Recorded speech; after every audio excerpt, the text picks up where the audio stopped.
Welcome back. It's 3:38.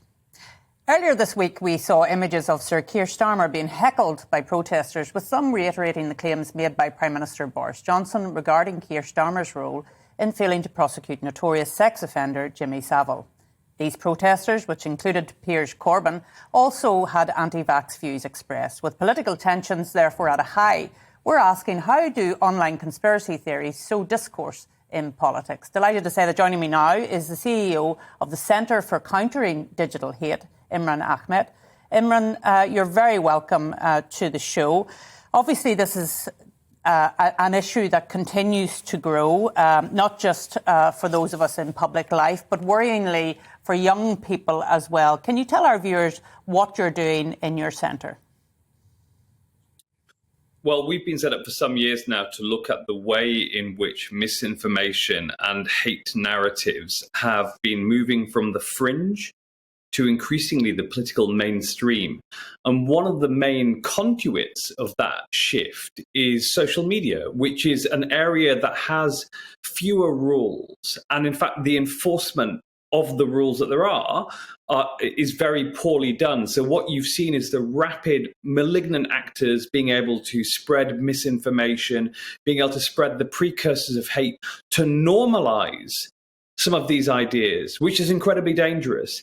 And then what we're now in is sort of the mobilization phase, where you've got people who've been inculcated in environments in which extremism and conspiracism flow unabated for quite some time. And they're now moving into the real world problem phase. Really, you're saying words have consequences even when they're on social media. I mean, social media platforms, to me, appear not to be, they're self-regulated, but they're really not regulated because they aren't taking the action that they need to take when they see hate, for example, online. Well, that's precisely it, is that if you have no consequences for malignant behavior, you make it seem normal. Now, the truth is that in every other aspect of our lives, hate and misinformation are challenged. If I was on your show and I was spreading misinformation, for example, you'd challenge me on it. If I was being hateful, if I was being misogynistic or homophobic or racist, you wouldn't have me on again. If it was you may be in trouble with your employers. And so there are real world consequences for the spreading of misinformation and hate in the real world.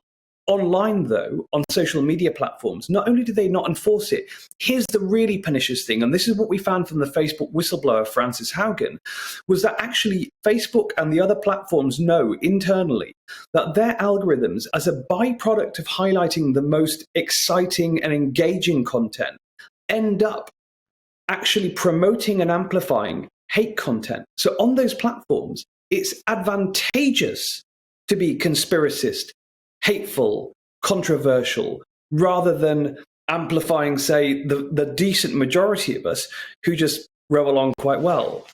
Yeah.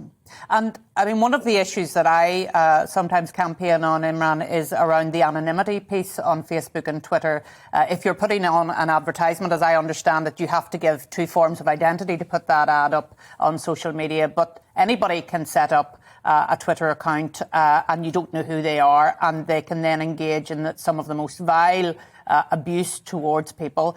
Surely that anonymity piece needs to be challenged. Look, whether it is at the account level, so individuals have to provide their details, or having better flows of information from the platforms to law enforcement where there is a clear breach. And right now, we're at the worst point, which is that the platforms don't actually play ball with either the intelligence community or the law enforcement in all instances. They try to be as disruptive as possible to our being able to govern our own societies and police our own societies. So there needs to be something along that continuum. There's a lot of people saying, well, there are some countries where it's important to have anonymity, for example, where there's a tyrannical government, and you may want to be able to challenge that government, pro-democracy campaigners, for example, pro-women's rights campaigners. And so I see both sides of that argument, but certainly the status quo is unacceptable. I couldn't agree more, because the safety and security, particularly of young people, I feel, and I mean, I've known of some horrific cases, even in the UK here, where people have taken their own life because of what they have witnessed online. And I know that you've taken a particular interest in some of the conspiracy theories that are online, and perhaps you could tell us a little bit about that, particularly in the United States of America. Well, I mean, the US, which is where I live, it is a country that has suffered the real world effects felt in lives lost of misinformation and conspiracy theory. Whether that is the spreading of the big lie by advocates of Donald Trump, which led to the Capitol riots down the road from where I live, or it is the misinformation about vaccines, which has caused so many people to be in ICUs, gasping for breath, telling their doctors, but I thought the vaccine would harm me, and those people have gone on to die. That the real world impact of these things is becoming more tangible. I think that's why, I mean, in December, I gave evidence to Congress, to the House Energy and Commerce Committee, to talk about bills that were being brought forwards already. Because I think after 2021, in which both when it came to vaccines and when it came to the big lie about the election, the real world impact of online misinformation and hate has become only too clear to anyone who's looking at all. Standard, Imran. It's a small group of people, you would say, that starts some of these conspiracy theories. And I mean, I think we all accept that people have the right to challenge and to ask questions, for example, about vaccines, and they have the right to ask questions. But your point is that conspiracy theories are started by quite a small number of people and then they spread on social media. So this is a core dynamic that we find again and again across a number of different problems on social media. The social media companies themselves have done studies confirming this.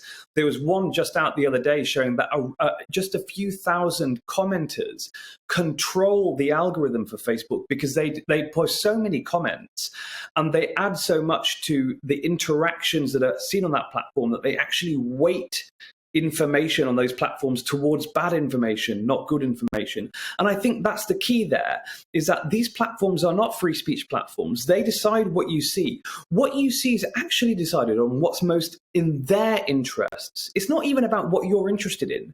It's what makes you stay on the platform so you can consume ads. And they've worked out their algorithms that actually conspiracism, highly emotional content is the stuff that keeps you on the platform.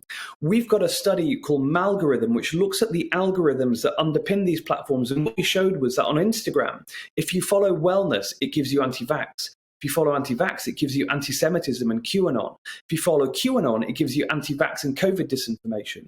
So it's actually deepening and broadening people's extremisms and exposure to conspiracy theories. And again, we communicate as a species for a reason. We try to persuade people. Words do persuade.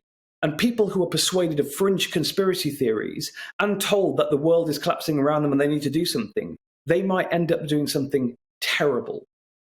Imran, a fascinating insight, and we could spend many, many hours speaking about it, I'm sure. But thank you so much for joining me this afternoon. That's Imran Ahmed, who obviously deals with that sort of area on the internet, and I found it fascinating. I hope you did too.